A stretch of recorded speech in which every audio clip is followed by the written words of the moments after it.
Hi y'all, I'm Zanaya, and my article was on the correlation between bipolar disorder in youth and suicide. The leading cause of death for people with bipolar disorder is suicide. The suicide risk for individuals with this disorder is up to 30 times higher than the general population.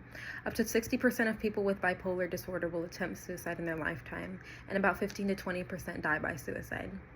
In my article, The Predictors of Prospectively Examined Suicide Attempts Among Youth with Bipolar Disorder, the researchers seek to answer the question of why youth with bipolar disorder have exceptionally high rates of suicide attempts.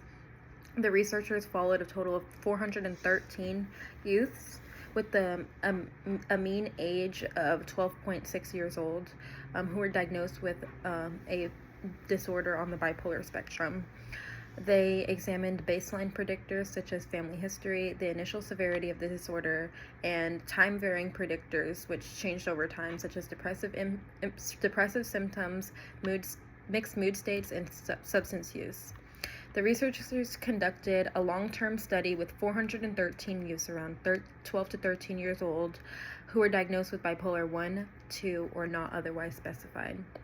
The participants were evaluated over 5 years, with follow-up assessments every few months to track symptoms, treatments, and any suicide attempts.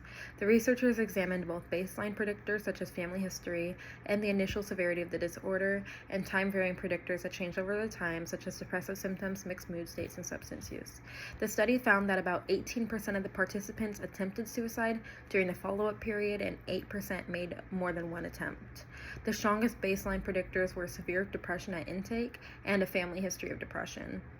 The strongest time-varying predictors were periods of sustained depression, the presence of mixed mood symptoms, and substance use disorders in the weeks leading up to an attempt. And higher level of outpatient treatment was also associated with suicide attempts, but the researchers had said that it's more likely reflected on you are in a more severe state, and that's why you're an outpatient, rather than the outpatient itself causing harm and leading to suicide attempts. One of the most important things that I learned was that suicide attempts in youth with bipolar disorder are not random or completely unpredictable. Although the risk and an attempt can seem sudden from an outsider's perspective, the research shows that there's both long-term vulnerabilities and short-term warning signs that can show a higher danger. Persistent depression and mixed mood states were the main indicators of risk that the article mentioned, which makes sense considering that these symptoms make you unstable. I also learned the importance of looking at family history and assessing risk. The fact that a family history of depression is a strong predictor of suicide attempts shows that your genetic can shape your own mental health. It showed how suicide prevention has to combine an understanding of both your clinical symptoms and the underlying things that may contribute, such as a family history. And then lastly, I learned how important it is to monitor mental health in short time frames. They did it in about 8 weeks each, because the risk can change very quickly, and symptoms can change very quickly, and your risk depends on your symptoms. I agreed with most of the points that the authors made, especially because I suffer with bipolar disorder myself. I liked the focus of the severity of depression as the big predictor of suicide attempts, because I know from personal experiences that depression feels like the heaviest and worst part of bipolar disorder. When the depression is persistent or more intense, the thoughts of giving up are harder to fight and get over. And reading the research confirmed basically what I already knew, that depression and bipolar disorder isn't just sadness, it can be life-threatening. I also agree with the fact that mixed mood states increase the risk. For me, a mixed mood state is the most confusing part of this disorder. There's racing thoughts and energy, but also you're severely depressed at the same time.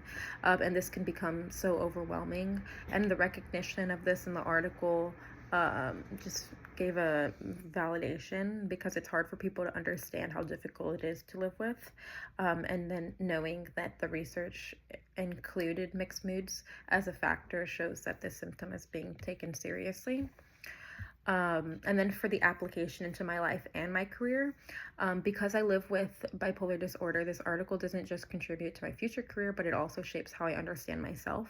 Reading about how depressive episodes and mixed moods can predict suicide attempts made me more aware of my own warning signs. And I can use the information I learned to monitor my mood patterns and recognize when I need extra help. It also reminds me that seeking help is not a weakness, but a step towards your own safety.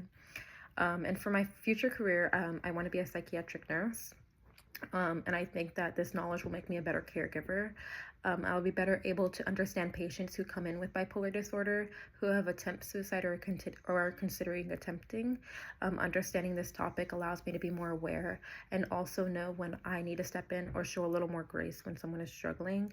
And I can also help other people with this disorder be more informed and just be an overall better nurse with a better understanding of this disorder.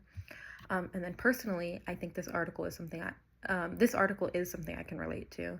I had my first manic episode at 15, and soon after I was diagnosed with bipolar disorder, I chose this article because it's something I want to understand better, and because knowledge is power, so knowing the factors and risks can help me personally in the present and in the future when I'm struggling with negative thoughts. And just, it's such a big thing. Suicide and bipolar disorder is just such a big thing. So this article helped me understand that.